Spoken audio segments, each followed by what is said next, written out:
जौगादोंब्लाबो मोनसे गाज्रि इम्पेक्ट बियो जोबनो थाङाखै। दा बेफोरखौ बोरैहाय जोङो सांग्रांथि खालामनानै गैया खालामनो हायो बे थांखिजों अल एराउन्ड जे social anti social activities not only जा जुवा ड्राग्स जौ बेफोरल' नङा बायदिसिना समाजारि थासारि न'खराव दुं दावहाव सानाय आरो समाजाव गाज्रि जोंनि गेजेराव जि ग्लबेलाइज मोनसे गाज्रि इम्पेक्ट बेफोरखौ गैया खालामनो थाखाय जोंनि गेजेराव मोनसे मुभमेन्ट हिसाबै बड'फा सास्टेनेबल चेन्ज बेनि गेजेरजों फोसावखानाय बायदि बर' बिमा गौथुमा दिनै गासै आसाम नाङै जिल्लानि सदर जायगायाव रेलि लानाय जादों। दा बेनो जोंनि फरायफुबाय थानाय फरायसा सेंग्रायानो होन सिख्लायानो होन दिनै जों नुदों फ्राय साननै सानथामनि उनाव बर' समाजनि गेजेरनिफ्राय जायखौ जोङो ग्लबेलाइजेसननि मोनसे गाज्रि इम्पेक्ट होनना बुंदों दा बेनिनो मोनसे दहाय बावैसो मुंख'नाय दिनै जायखौ जोङो बुंदों ससियेल मिडिया गुबुनखौ नुनायजोंनो लोगोसे गावबो मोनसे मोजां खामानि मावालासेनो गाज्रिखौसो मोनसे गावनियाव इनफ्लुयेन्सखौ खोख्लैना लानाय जोंनि समाजाव नुदों। दा दाख्लै बावैसो माजबातनि सिङाव थानाय सिखारि दाङानिफ्राय रुथायाव फरायनो थाफैनाय फ्राय 12 माने स्टान्डार्डआव फरायनाय जेबो जाहोन गैया गाव हारसिंनो फोथैफैबाय रुथायाव जेबो जाहोनबो गैया जेबोबो बुंलाङाखै जास्ट माने लाइफआव होना होबाय माने गावखौ फोथैबाय। दा बियो मोनसे गिदिरथार न'खरनिल' खहा जायाखै समाजनिनो खहा जानाय।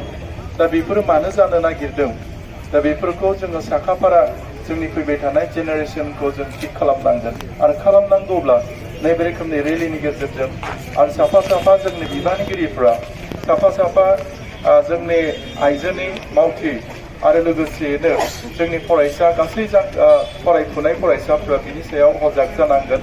दा बेखौ खालामनो थाखायनो दिनै बे मोनसे हानजा सुरनायजों लोगोसे जोङो सरकारनो मोनसे मिथिहोनाय आरो मेम'रेन्डामखौ होनानै सरकाराबो जे बेयाव मावनांगौ हाबाफारि हिसाबै गोबांथार दङ।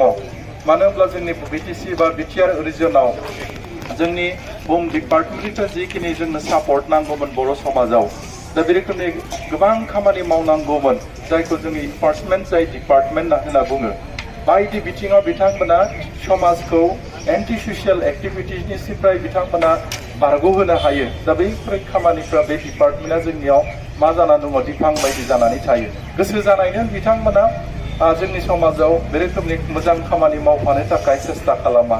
दा बेखाय बिथांमोनखौबो उन्दुना थानाय जि सरकारि बेबस्था बेखौ जों फोजाखांनाय आरो लोगोसेनो बिथांमोनजों सहजुग आरो माने बिथांमोननिफ्राय हेफाजाब लानानै जोंनि समाजखौ मोनसे मोजां आब्रुथि गोनां समाज दानायनि मोनसे हाबाफारि हिसाबै दिनै बेखौ सारा आसामाव जिल्लानि हेडक्वार्टार्सआव रेलि लानाय जादों आरो बेखिनिखौ बुंबाय। आरो दिनै जि जिल्लानि जोंनि बर' बिमा गौथुमा बे इनिसियेटिभखौ सिगां लादों बेखाय धन्यबाद जासिबाय आङो आरो लोगोसेनो जिल्ला दुलाराय बर' फरायसा आफाद दख'रानिफ्राय आरो कलेजाव फरायनाय जोंनि फंबाय बिनानाव बिथांमोना दिनै गोसो जानानै बेयाव बाहागो लाफैदों आरो फैबाय थानाय समावबो साफा साफा जोङो सलजियार हिसाबै बेखौ खामानि मावनांगोन।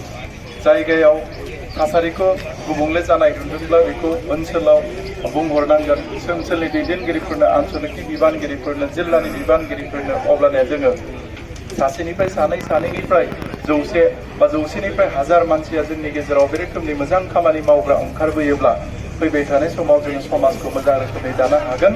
आरो बेखौ बुंनानै आङो दिनैनि जे हानजा सुरनाय बेखौ आङो फ्लेगखौ होनानै बेखेवना होबाय होनना फोसावबाय। गोजोन्थों। जोबोद जोबोद साबायखर नेहाथारिसिम सुंद' बिबुंथि होनायनि दिनैनि हाबाफारिखौ मानि थाखाय लादों बेखौ बेखेवनानै होनायनि थाखाय